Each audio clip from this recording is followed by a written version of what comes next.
মাধ্যমিক পাস করার পর ছাত্রছাত্রীরা পড়াশোনার সহযোগিতার জন্য বিভিন্ন স্কলারশিপে আবেদন করে থাকেন, কিন্তু অনেক ছাত্রছাত্রী মাধ্যমিক পাস করার পরে ভুল স্কলারশিপে আবেদন করার জন্য তারা স্কলারশিপ পায় না। আসলে স্কলারশিপ অ্যাপ্লিকেশনটা নির্ভর করে ছাত্রছাত্রীদের মার্কসের উপর। কত নম্বর পেলে কোন স্কলারশিপে আবেদন করতে হয় সেটা অনেক ছাত্রছাত্রীরা না জেনেই ভুল স্কলারশিপে আবেদন করবার জন্য তারা স্কলারশিপের টাকা পায় না।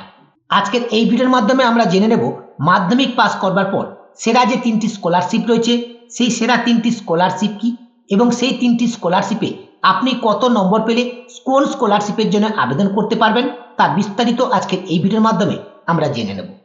প্রথমে আসছি যে সমস্ত ছাত্রছাত্রী মাধ্যমিকে 65% বেশি নাম্বার পেয়েছেন তাদের জন্য সব থেকে বেস্ট স্কলারশিপ হচ্ছে মেরিট কাম মিন স্কলারশিপ, যেটিকে আপনারা সকলে স্বামী বিবেকানন্দ স্কলারশিপ নামে চেনেন।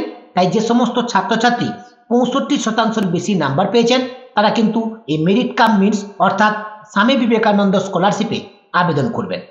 এবং যে সমস্ত ছাত্রছাত্রী মাধ্যমিকে 50% বেশি নম্বর পেয়েছেন এবং 65% নম্বর কম পেয়েছেন, অর্থাৎ 50% থেকে 65%-এর ভেতরে যে সমস্ত ছাত্রছাত্রীদের নাম্বার রয়েছে তাদের জন্য সব থেকে বেস্ট স্কলারশিপ হচ্ছে নবান্ন স্কলারশিপ। তাই যে সমস্ত ছাত্রছাত্রীর মাধ্যমিকের নাম্বার 50% থেকে 65%-এর ভেতরে রয়েছে তারা কিন্তু এই নবান্ন স্কলারশিপের জন্য আবেদন করবেন। এবং যে সমস্ত ছাত্রছাত্রী মাধ্যমিকের নাম্বার 40%-এর উপরে রয়েছে, 50%-এর কম রয়েছে, অর্থাৎ 40% থেকে 50%-এর মধ্যে যে সমস্ত ছাত্রছাত্রীদের নাম্বার রয়েছে তাদের জন্য বেস্ট স্কলারশিপ হচ্ছে ওএসসি স্কলারশিপ। তবে এই ওএসসি স্কলারশিপে আবেদন করবার জন্য অবশ্যই ছাত্রছাত্রীদের এসসি এসটি ওবিসি কাস্ট সার্টিফিকেটের প্রয়োজন, তবেই কিন্তু আপনারা এই ওএসসি স্কলারশিপে আবেদন করতে পারবেন। মাধ্যমিক পাস করবার পর ছাত্রছাত্রীদের জন্য সেরা তিনটি স্কলারশিপ হলো এই তিনটি স্কলারশিপ। মাধ্যমিক পরীক্ষায় কত নম্বর পেলে আপনারা কোন স্কলারশিপের জন্য আবেদন করতে পারবেন তা কিন্তু আজকের এই ভিডিওর মাধ্যমে আমি আপনাদেরকে বিস্তারিত জানিয়ে দিলাম। সেইভাবে নম্বর ভিত্তিক কিন্তু আপনারা স্কলারশিপের জন্য আবেদন করবেন। নম্বর ভিত্তিক সঠিকভাবে আপনারা যদি স্কলারশিপে আবেদন করে থাকেন তাহলে 100% আপনারা কিন্তু সকলে স্কলারশিপটা পেয়ে যাবেন।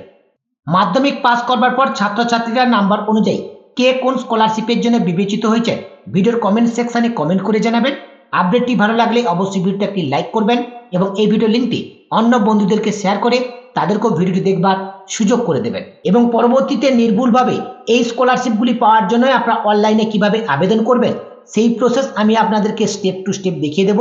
সেই ভিডিওর আপডেট সরাসরি সবার আগে পেতে চ্যানেলটিকে সাবস্ক্রাইব করে পাশে থাকা নোটিফিকেশনটা অন করে রাখুন।